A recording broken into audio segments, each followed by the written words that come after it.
What's good, YouTube? I'm Zero Zeus, and welcome back to another Fate video. This is going to be my Fate Grand Order Babylonia episode 19 review. Please like, subscribe, share, and comment. Thank you for watching, and let's get right into the video. Can I just say that this is not one of my favorite episodes, but I was still all right with what we got. It was a bunch of noble phantasms and blasts and things were just going every which way.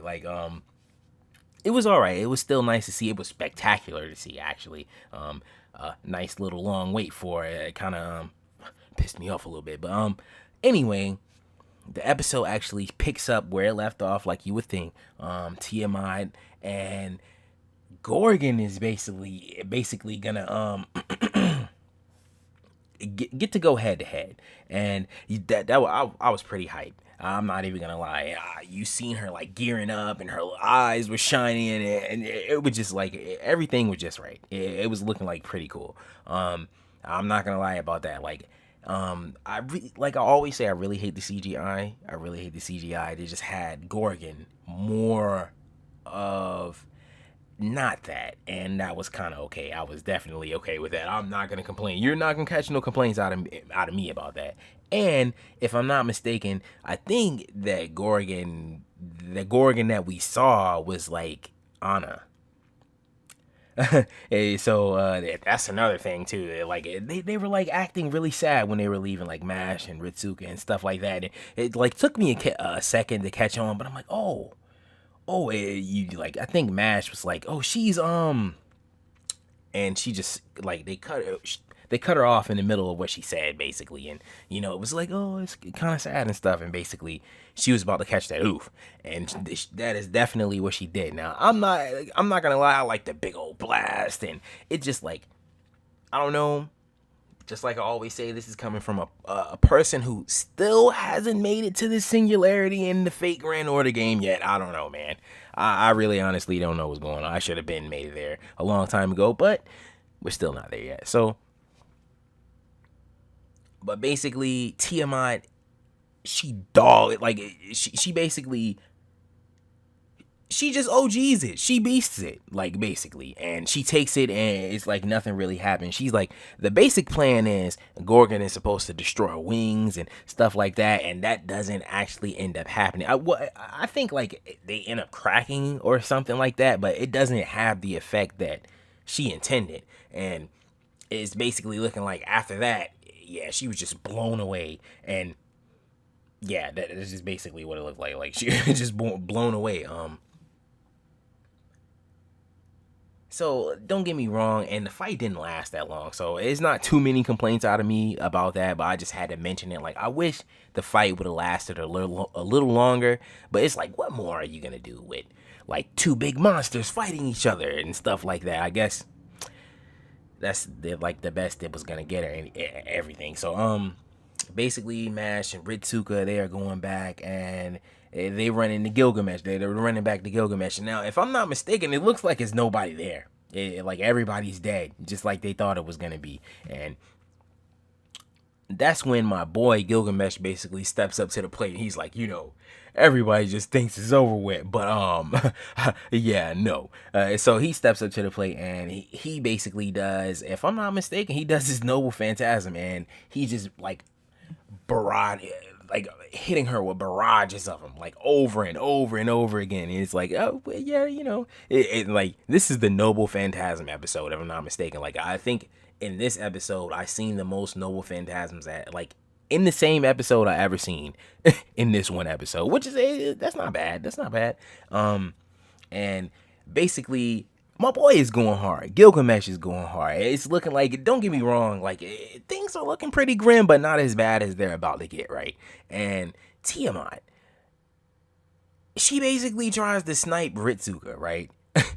She tries to snipe him, right? And Gilgamesh moves in the way, I guess, because knowing that Ritsuka and company probably will bring about the end without his help. I'm guessing he should. I guess he already knows that. Or if I'm wrong, say whatever you want to. Comment at the bottom. I would really like to know. But yeah, he was basically okay with taking that. He's like, yeah, it's just a mortal wound. You know, I'm a whole god. And he basically like brushed it off and continued, even though it was like really, really draining him to do it. He continued to use his treasures, right? And it just like so crazy that Gilgamesh actually had like it's looking like it's about to be over for my boy. And they cut to when everything all is looking lost, right? They cut to Kingu, right? And he's basically having this moment where I like how he's like, yeah, I'm not with the humans, I'm not with them, but I'm against you and they're against you. So yeah, this is how this is gonna work now, right? So he basically comes to the conclusion to get rid of them. And he should be the only member of the new humanity, right? And so like I was so happy to see Kingu like with all the greatness just show back up and just show them what for. Just show them what for. I was really happy about that. My boy was going in. I think he even used his noble phantasm on Tiamat, and like he was just really not giving no F's like at all. I was definitely with that. I was definitely happy about that. Because I was complaining so much about him getting snuck in the first episode, and well, in that episode, I'm not saying the first episode, but yeah. So I thought that was crazy, and basically he hits her with the hits her with his chains, and she's kind of looking like she's a little damaged. Like you see scratch marks and stuff like you weren't seeing earlier on in the story. Like it looked like nothing could hurt her, and it was doing more than just like hurting her. It was like binding her, and it was hard for her to move. And like Gilgamesh at this point in time, he's like complimenting it, like the chains of heaven, if I'm not mistaken.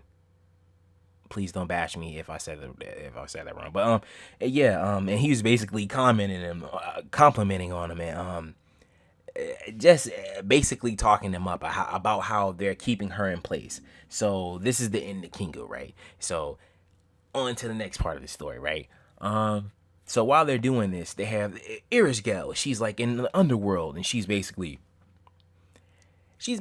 sawing a hole under the earth, right? If I'm not mistaken. And she's basically making a hole under the earth so Tiamat can fall through and they can take care of her in the underworld, her being the goddess of life, right?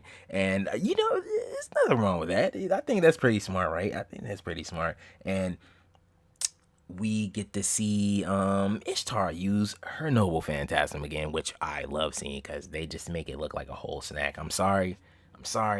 Maybe I'm a little biased when it comes to that, but it just looked like really good. But she basically hits her, and with like no, like, I'm not sure if the damage came from her noble phantasm and the fall or just the fall, but yeah, she was like, look, she was a little damaged from the fall, and that was just like, for this person to be basically invincible, it was like crazy to see.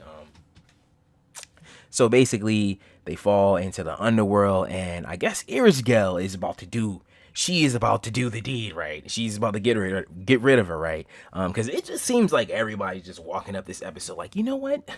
Yeah, I'm about to get rid of this bitch. But basically, her sword starts to glow, and then you see, like, I guess you could say Tiamat basically covers herself up, and it covers herself up with the mud, and she starts to take another form, and she starts to heal up, and you immediately see Irishgale like get afraid, and everybody just like, a little shaken and taken by this, and she basically goes through a transformation, which I really wish she didn't. I wish she looked like she did before they put her in the CGI and made her all big and giant and stupid and stuff, but it's okay. It's okay.